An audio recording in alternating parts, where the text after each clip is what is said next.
ദൈവമനുഷ്യന്റെ സ്നേഹഗീത എന്ന പുസ്തകത്തിലൂടെ ലോകശ്രദ്ധ നേടിയ മരിയ വാൽത്തോർത്തയുടെ സന്ദേശങ്ങളെക്കുറിച്ച് വ്യക്തത വരുത്തി വത്തിക്കാൻ.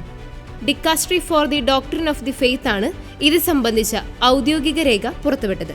മരിയ വാൽത്തോർത്തയുടെ സന്ദേശങ്ങളുടെ ഉത്ഭവം ദൈവികമെന്ന് പറയാൻ കഴിയില്ലെന്നും, പക്ഷേ മരിയ വാൽത്തോർത്ത ഈശോയുടെ ജീവിതത്തെക്കുറിച്ച് എഴുതിയത് ലിഖിതം മാത്രമാണെന്നാണ് ദൈവമനുഷ്യന്റെ സ്നേഹഗീതത്തെക്കുറിച്ച് വത്തിക്കാൻ പറഞ്ഞത്. സുവിശേഷങ്ങളിൽ ഇല്ലാത്ത യേശുവിന്റെ ജീവിതത്തെക്കുറിച്ചുള്ള പല വെളിപ്പെടുത്തലുകളും ദൈവമനുഷ്യന്റെ സ്നേഹഗീതയിലുണ്ട്. 28 വർഷത്തോളം കിടക്കയിൽ കഴിച്ചുകൂട്ടിയ മരിയ വാൽത്തോർത്തയ്ക്ക് ഈശോയിൽ നിന്ന് ലഭിച്ച വെളിപാടുകൾ അനുസരിച്ചാണ് ദൈവമനുഷ്യന്റെ സ്നേഹഗീത എന്ന പുസ്തകം എഴുതിയത്. 1948 ഫെബ്രുവരിയിൽ ഫാദർ മിഗ്ലോറിനി, ഫാദർ കൊറേഡോ ബെർട്ടി, ഫാദർ ചേച്ചിൽ എന്നിവർ പയസ് 12 മാർപ്പാപ്പയുമായി കൂടിക്കാഴ്ച നടത്തുകയും ദൈവമനുഷ്യന്റെ സ്നേഹഗീത എന്ന പുസ്തകത്തെപ്പറ്റി സംസാരിക്കുകയും ചെയ്തിരുന്നു.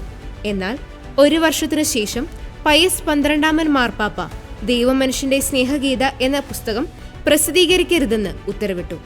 തുടർന്ന് 1952 പബ്ലിഷറായ മിഷേൽ പിസാനി വാൾട്ടോർ മരിയ വാൽത്തോർത്തയെ സമീപിക്കുകയും കരാറിൽ ഒപ്പുവെക്കുകയും ചെയ്തു. പിന്നീട് 4 വർഷങ്ങൾക്ക് ശേഷം 1956 ദൈവമനുഷ്യന്റെ സ്നേഹഗീത എന്ന പുസ്തകം പ്രസിദ്ധീകരിച്ചു. മരിയ വാൽത്തോർത്ത 1961 നിത്യസമ്മാനത്തിനായി വിളിക്കപ്പെട്ടത്. ദൈവമനുഷ്യന്റെ സ്നേഹഗീത എന്ന പുസ്തകം പുറത്തിറങ്ങിയത് മുതൽ നിരവധി പേരാണ് ഈ പുസ്തകം വായിച്ചിരിക്കുന്നത്.